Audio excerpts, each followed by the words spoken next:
Welcome to the Salmon Runs YouTube. Enjoy the video. You're starting with a charged Hesh Evo and a device with Bluetooth on. Hold the power button until the LED flashes. This triggers pairing mode so the headset broadcasts its ID.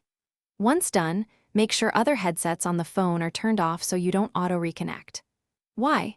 Because the Evo prefers the strongest available pairing request and competing devices can block discovery. You'll see a steady blinking light. That's your cue to move to the next step and complete the Bluetooth search on your phone or laptop. You now search for the headset on your source device. Open Bluetooth settings and start scanning. The Hesh Evo should appear as Skullcandy Hesh Evo. Tap it to pair.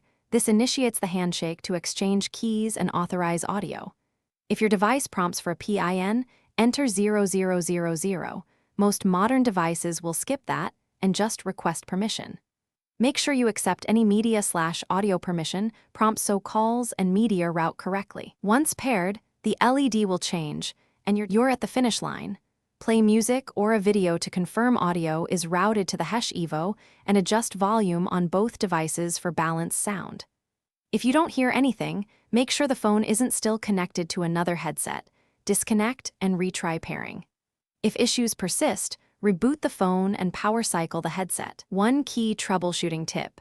Perform a headset reset by holding power plus volume down for about 10 seconds. This clears saved pairings and resolves most stubborn connection conflicts. Thanks for watching. Consider subscribing if we helped you.